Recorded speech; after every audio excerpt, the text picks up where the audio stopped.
बहनों और भाइयों, बेटे और बेटियों, पिछले दिनों भयंकर वर्षा के कारण उत्तरी मध्य प्रदेश के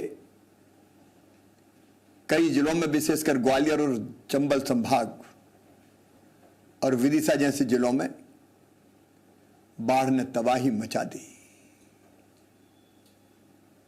अतिवृष्टि भी साधारण नहीं थी, ऐसी वर्षा कभी देखी नहीं गई। अकेले श्योपुर जिले में 101 सेंटीमीटर बारिश हो गई। कभी भी इस समय तक 30 सेंटीमीटर से ज्यादा नहीं होती थी।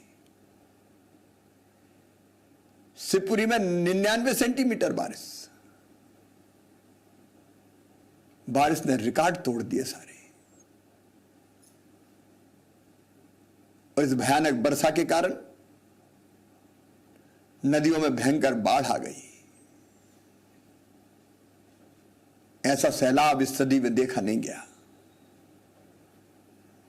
गांव के गांव तबाह हो गए,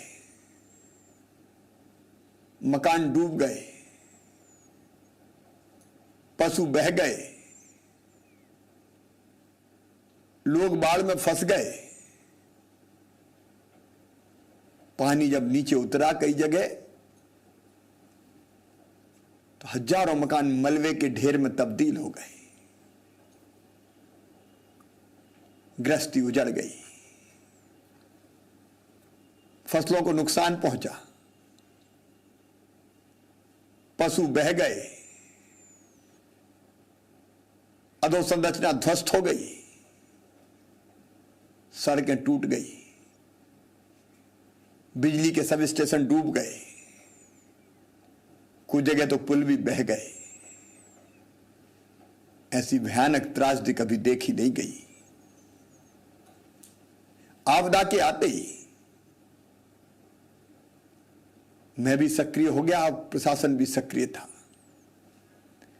मंत्री अपने क्षेत्रों में, अपने प्रभार के जिलों में पहुंच गए।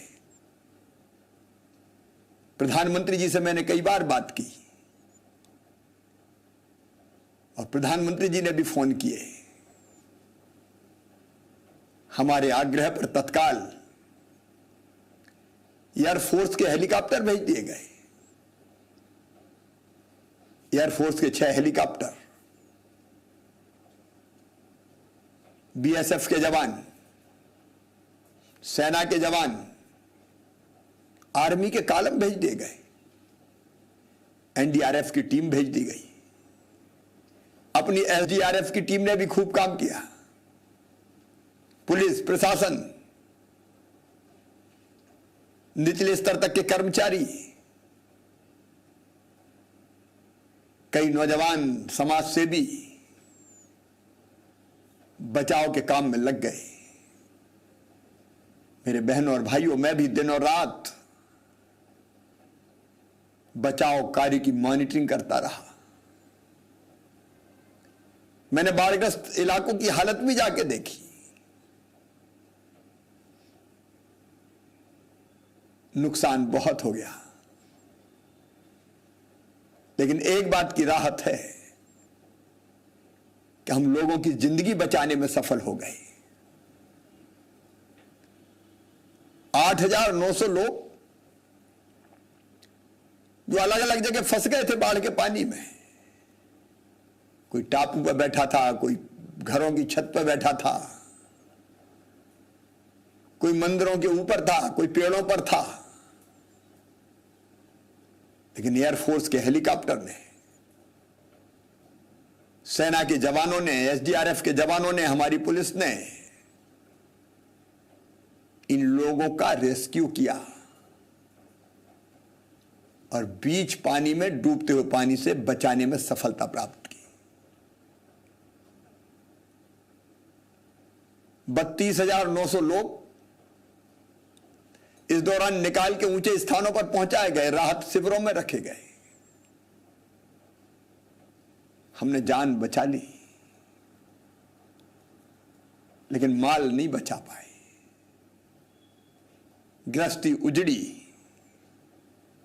सामान नष्ट हुआ, दुकानों में रखा सामान खराब हो गया, घर के अंदर का सामान खराब हो गया, काम धंधे चौपट हो गए। लेकिन मेरे बहनों और भाइयों, निराश होने की जरूरत नहीं है। हम तत्काल राहत के काम में लग गए। मैंने राहत के कामों के लिए टास्क फोर्स बनाई है 12 मंत्रियों की। सारे प्रमुख विभाग के अफसर उसमें सम्मिलित हैं। राहत के कामों के लिए, सहायता करने के लिए, पुनर्वास के काम के लिए, पुनर्निर्माण के काम के लिए मैं स्वयं मंत्रियों की टीम और अधिकारी जुटेंगे। क्राइसिस मैनेजमेंट कमेटियां भी सहयोग देंगी। तत्काल हमने कोशिश की कि कम से कम जिनका सब कुछ उजड़ गया उनको भोजन मिल जाए।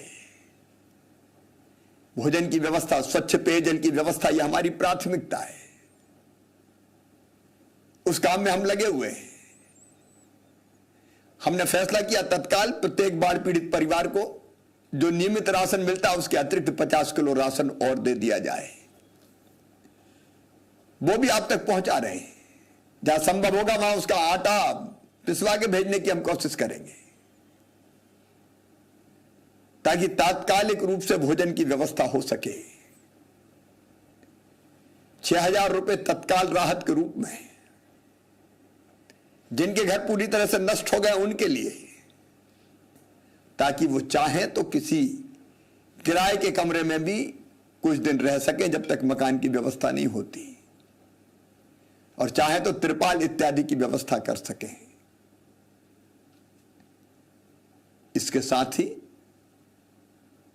जिनके घरों में रखा सामान नष्ट हो गया है, सर्वे करके उसके लिए भी राहत की राशि आरबीसी 6-4 के अंतर्गत देंगे। मेरे भाई बहनों, जिनके मकान ढह गए, पूर्णतः नष्ट हो गए, निराश मत होना। उनके मकान बनवाने के लिए राशि दी जाएगी। प्रधानमंत्री आवास योजना की तर्ज पर लगभग उतने ही रुपए की राशि हम देने की व्यवस्था कर रहे हैं, ताकि आपका घर फिर से खड़ा हो सके। यदि बाढ़ के कारण किसी भाई बहन की दुर्भाग्यपूर्ण मृत्यु हो गई होगी तो उसके परिजनों को 4 लाख रुपए की आर्थिक सहायता दी जाएगी। कई पशु बह गए हैं, लेकिन उसकी भी चिंता ना करें। जो दुधारू पशु है, गाय भैंस, अगर वो बह गए होंगे तो उसके लिए 30,000 रुपए की राहत की राशि दी जाएगी। जो गैर दुधारू पशु है, बैल भैंसा, उनके लिए भी 25,000 रुपए की राहत की राशि दी जाएगी। अगर भेड़ बकरी, क्योंकि कई गरीब परिवार बकरी पालन का काम भी करते हैं, वो बह गई होंगी तो 3,000 रुपए की राहत की राशि देंगे।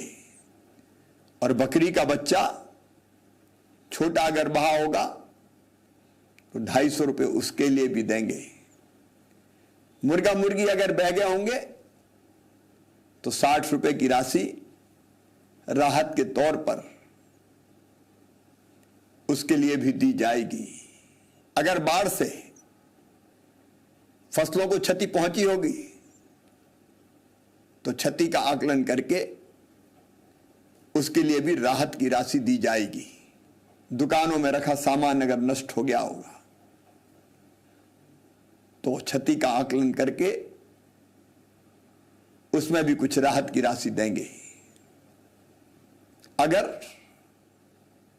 किसी मछुआरे की नाव बह गई होगी या पूरी तरह से नष्ट हो गई होगी तो उसके लिए 12,000 रुपए, चाल जैसी कोई चीज बह गई होगी, नष्ट हो गई होगी, तो उसके लिए भी 4,000 रुपए की राशि देंगे। नाव में आंशिक क्षति पर 4,000 रुपए की राहत की राशि दी जाएगी। कई तरह की अधोसंरचनाएं नष्ट हो गई है। अभी हमारी प्राथमिकता है युद्ध स्तर पर हम बिजली की व्यवस्था को बहाल करें, क्योंकि कई स्टेशन, सब स्टेशन डूब गए, खंभे टेढ़े हो गए, ट्रांसफार्मर खत्म हो गए। जहां पानी है अभी दिक्कत है, क्योंकि कई जगह पानी भरा हुआ है, वहां पानी उतरने का इंतजार करना पड़ेगा, क्योंकि भरे पानी में हम बिजली चालू नहीं कर सकते। लेकिन बाकी जगह बिजली की व्यवस्था या तो बहाल कर दी गई है या उस पर हम तेजी से काम कर रहे हैं। सड़कों की अस्थायी मरम्मत हो जाए, उसके प्रयास में हम लग गए। पीने का पानी शुद्ध उपलब्ध हो जाए, पेयजल स्रोत ठीक किए जाएं, उस काम में युद्ध स्तर पर पीएचई के कर्मचारी जुट गए हैं।